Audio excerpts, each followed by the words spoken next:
Everybody, welcome back to Video Game Esoterica. On this week's episode of Oddity Obscura, we have a Pomeranian. Yes, a Pomeranian who is going to fight zebras and lions and tigers, and you're watching Tokyo Jungle. This is a survival simulator where you get to play as a Pomeranian. A lot of other animals too, but I exclusively go Pomeranian mode because how could you not go exclusively Pomeranian mode? Also because I only have 2 characters unlocked and I really don't want to play as a gazelle.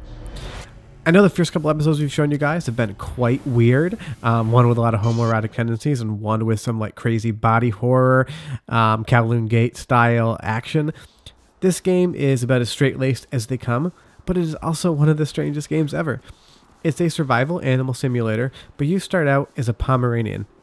There's mating sequences in here where you have to bed other animals on piles of straw to be able to send your line and lineage down to your puppies so that they can then compete for resources in this ruined area of Tokyo. There's also a lot of backstory as far as how Tokyo was destroyed, so there's a lot of lore underlying the game that has absolutely no bearing on the gameplay whatsoever. This game is just crazy. It makes perfect sense. You're just animals fighting for resources and survival. That is exactly how the world functions and works.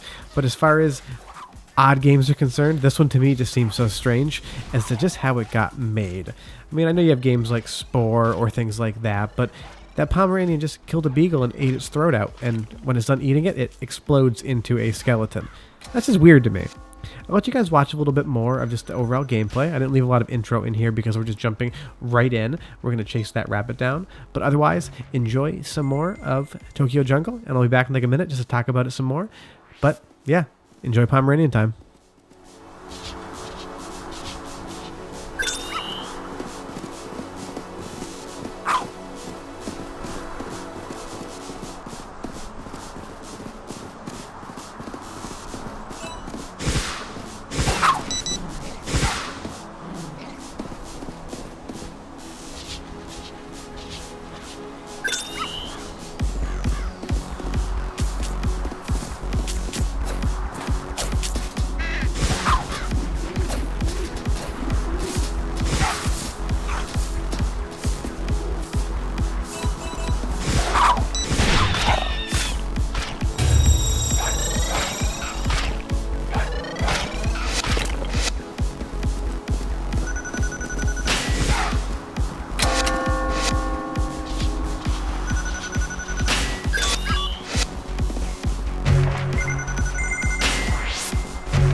So there is some sort of day and night cycle that does occur. You go from daytime to kind of dusk, then you do have an overnight sequence.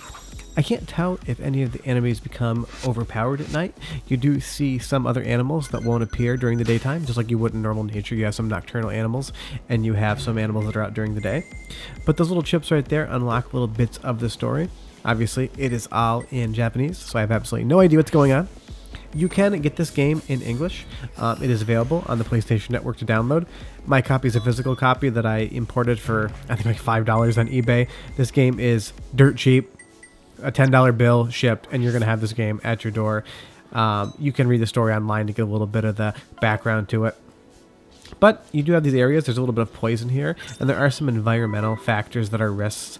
But your overall goal is to stay alive, is to level up, and is to breed so that you can send your good inherited traits on to your next generation of puppies, or foals, whatever animal you're playing as, so that you can become the dominant predator in Tokyo. I'm not sure the last time a Pomeranian ever took down a full-grown deer, but it does happen here. And now we're going to go into this boss fight, and we're fighting a large chicken as well as a Pomeranian with a lion head on. Once you beat these enemies, you do get the ability to put on costumes and play dress up with your character. So not only is the game already strange because you're a Pomeranian fighting other animals, but you're now going to be able to be a Pomeranian who wears a lion head as a costume. And those costumes do give you buffs, kind of like a role-playing game. You put on a certain type of costume, and you're going to get an increase in one of your stats. So not only do you look incredible now, but you're also more powerful. And Tokyo Jungle is kind of a good example of a game that can be odd or weird, but be completely straight-laced and normal as well. As far as the mechanics of this game are concerned, it's standard survival simulator. You go around, you fight, you obtain different perks to improve your chances of survival, and then you pass those traits off to the next generation. So as far as the game's concerned, it's really not that far out there. And that's kind of like the entire gist of this series, is that something like Kowloon's Gate or something like Ai Choi Aniki, they're weird games in a very established genre, whether it's shooter or kind of mist-adventure game. And Tokyo Jungle is that same type of game where it is quite weird, but it is weird within the conventions of a very normal game. It's really hard not to have a smirk on your face the entire time you're playing Tokyo Jungle. I'm a Pomeranian running around ruined Tokyo, wearing a stuffed tiger head on my head. How can you not love that? You do get some of these nighttime elements right here. Visibility does go down, but as far as the gameplay is concerned, it's the same exact type of gameplay. It's just a little bit more challenging. You're going to see some animals come out during the nighttime that you normally wouldn't see during the day, and that definitely does give you a little bit of a harder challenge at nighttime. You have to be a little more careful what you're doing. I'll let you guys watch a little bit of the nighttime gameplay, and I'll come back to wrap up Tokyo Jungle in like a minute. Otherwise, enjoy that Pomeranian eating some sheep.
And we're out of the nighttime section, and the light is coming up again.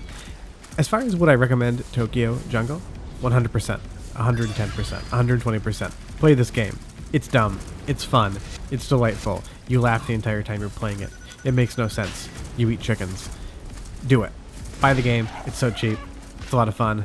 Where else do you get to play as a Pomeranian who fights full-grown animals? You will see in the next stage, sometimes you can get a little bit in over your head as far as who you're fighting. I slept there to get all my stats back. I'm going to come over here and I'm going to decide that fighting a zebra is totally within the Pomeranian's ability. I get a couple good strikes up front, but then I get my Pomeranian butt handed to me. But thanks so much for watching. Please go down below, hit that like and subscribe button if you want some more Pomeranian footage. We'll bring it to you. Otherwise, thanks so much for watching. Have a great weekend. We'll see you guys next Tuesday for some non-Pomeranian related odd games. Bye-bye.